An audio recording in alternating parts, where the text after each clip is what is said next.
Good day, I'm Stephen McHugh, and this is your JIS News for Thursday, August 18, 2022. Jamaica is now offering a second booster dose of the COVID-19 vaccines to healthcare workers, persons over 60 years old, and members of the public with immunocompromising conditions. The decision follows recent confirmation of the globally dominant and highly transmissible Omicron BA4 and BA5 subvariants in Jamaica. The Ministry of Health and Wellness says the Pfizer vaccine is to be given as the second booster dose to persons who are vaccinated with the Pfizer, AstraZeneca, or Johnson & Johnson vaccines.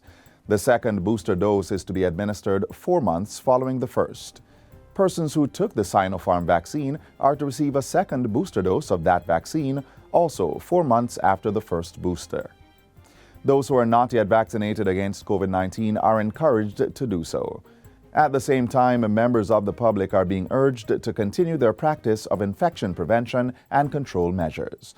That is, washing or sanitizing hands, avoiding crowds, wearing a face mask, and keeping a physical distance of 6 feet apart from others. In other news, the government has welcomed the reduction in the price of best-dressed chicken products announced by the Jamaica Broilers Group. Starting today, consumers are to pay $12.50 less per kilo for the best-dressed chicken, grade A whole bird, and mixed parts. The company says the price reduction is due to improvements in the stability of global marketing conditions, including the supply of grains, the stability of foreign currencies, and the stability of shipping costs. Minister of Agriculture and Fisheries Pernell Charles Jr. says he's anticipating a domino effect across the sector.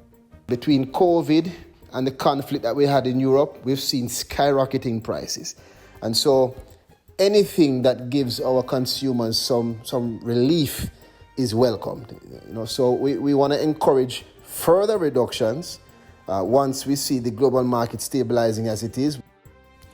Minister of Industry, Investment and Commerce, Senator Aubin Hill, is similarly calling on the local business community to see where it can make price adjustments like the one now being made on chicken.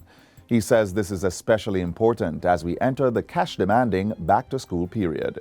Minister Hill is encouraging persons to utilize the services of the Consumer Affairs Commission, CAC, to identify the best prices for food and consumer items that are monitored by the entity.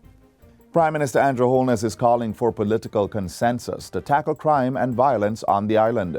According to the Prime Minister, several attempts have been made, but so far no genuine agreement has been reached. Mr. Holness says he intends to change that with the establishment of a framework for cooperation through the Crime Monitoring Oversight Committee. The committee is part of the National Commission on Violence Prevention, which recently had a public presentation at Jamaica House.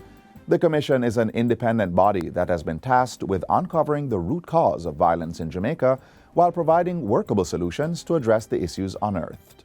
Armed with data from the study, Mr. Holness expressed hope that the government and opposition could work together to implement long-lasting crime-fighting measures. There are some things that you can put in law, but governments change and the priority for enforcement can change. Right? But you need to have consensus. And once you have that underpinning consensus, then you can really make the change. So I'm using this platform to say to our counterparts in the opposition that let us create a space in which the treatment of violence is not contested politically. Public school administrators are being reminded that blocking students from entering the school compound because of non-compliance with rules should not be the first disciplinary action. Instead, Minister of Education and Youth Favour Williams says school officials need to utilize creative disciplinary measures when there is a violation of the school rules. Barring students from schools contravenes Article 28 of the United Nations Convention on the Rights of the Child and our own Child Care and Protection Act 2004. Meanwhile, the Education Ministry has launched a series of consultations on a student dress and grooming policy as it seeks to reduce discriminatory practices while addressing the need for discipline and development of societal values. The policy is expected to strike a balance between students' rights and the adherence to academic regulations. Deans of Discipline and school administrators participated in the initial meetings held recently at Jamaica College in Kingston. Portfolio Minister Favour Williams says every institution will be required to review and document its own guidelines in keeping with the policy. This, we believe, will help to mitigate some of the conflicts that arise because of the lack of information or the varying expectations. And finally, 14 public sector workers have been awarded full scholarships to pursue further studies at institutions locally and abroad. They are the second cohort to benefit from the Marcus Garvey Public Sector Graduate Scholarship implemented by the Ministry of Finance and the Public Service.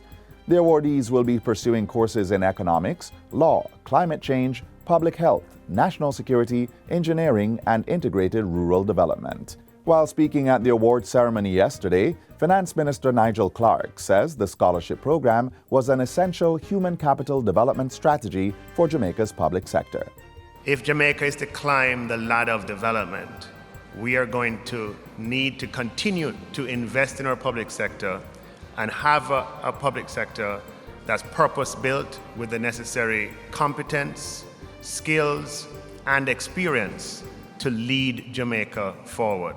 He says the ministry has made provision for the scholarship to be awarded to a maximum of 30 applicants each year. Governor General Sir Patrick Allen, who was part of the scholarship selection committee, says he was impressed by this year's candidates. My confidence in Jamaica's future, I must tell you, was strengthened and renewed as I recognize that we have some very bright, smart, sharp young people in this country who genuinely want to prepare themselves optimally to make a worthwhile contribution to our country's development. The awards ceremony was held on the day that marked the 135th anniversary of the birth of Jamaica's first national hero, for whom the scholarship is named. And that's it for JIS News Today. I'm Stephen McHugh. Thanks for watching.